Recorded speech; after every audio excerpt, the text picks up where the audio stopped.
Hey guys, welcome to day 2, part 1 with my first Mustang. I'm going to be posting this session in 3 parts for the 3 different things that I did with him today. So first things first, before I begin really working with my horses, I like to take a little bit of time just to make sure that my mind is in a good state so that when I begin to work with them, my energy is not causing any negative feelings for them. I use the methods presented by Susan Fay in her book Sacred Spaces in order to get myself into an alpha brainwave state so that I can better understand and connect with my horse. Since our body and brain both produce an electromagnetic field that extends out from our body about 6 feet, horses are actually very sensitive to our mental states while we're around them. Especially with this horse being wild, it's double important that I am extra calm while I'm doing anything with him. To calm my state, I am relaxing my body while I inhale to a count of 10, pause for just a second, and exhale for a count of 10, and then pausing for another second. I continue this until my brain is empty of thoughts and I'm fully and completely focused and in the present. First things first, with this wild horse, my goal is to make friends with him. So I'm just going to offer him this hay. Now this is right after I did my little mini meditation session that I posted in part 1. And you can see he is getting more and more curious about me, even just since yesterday. No, I'm not approaching him or pushing him in any way. I'm simply standing here with the hay, and I have not forced him to lunge around the pen or anything like that. And here he takes a leap and actually comes towards me and nibbles some hay. And then he quickly retreats, but he's still trying, which gives me a bit of an idea about his mind, and that he's going to be pretty friendly, I think, once he gets used to me.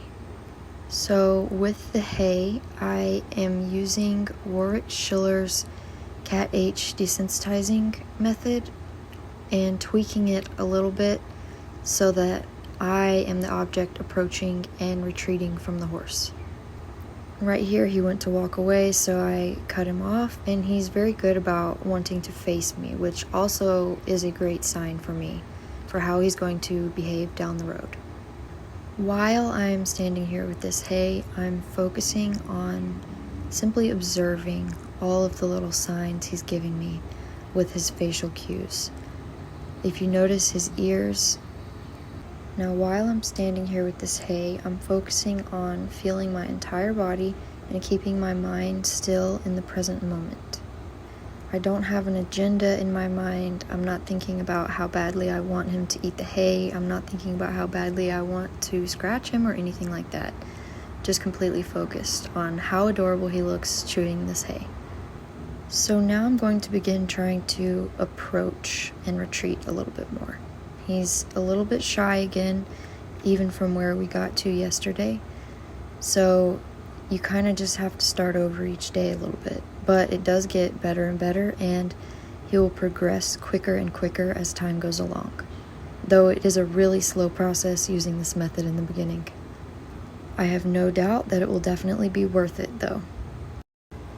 Right here, I decided to try and step a little bit closer to him, and he felt a little pressured, so I'm going to let him make a lap around the pen.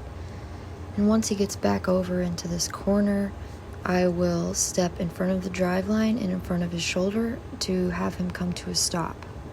Now I will try approaching him again until I see that he's feeling a little stressed about me, then I'll stop moving towards him. Once he relaxes in just a second, I will then back off.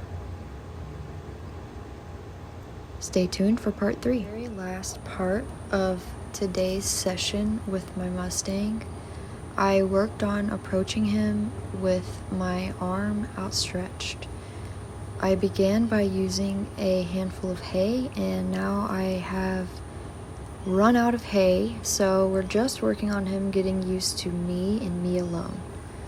I used the hay in the beginning so that there was an incentive for him to want me to come near him, And now he understands enough that I'm not going to hurt him so that I can focus on being able to touch him with my own hands.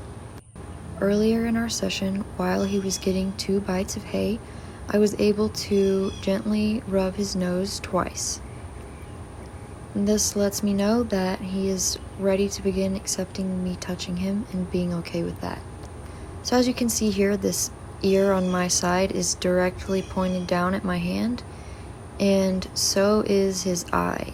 You can't really tell in this video, but his eye is right on me, and I can tell when I get a little close to him here, he's a little concerned. So I'll pause and wait for him to show me a sign that he's relaxing.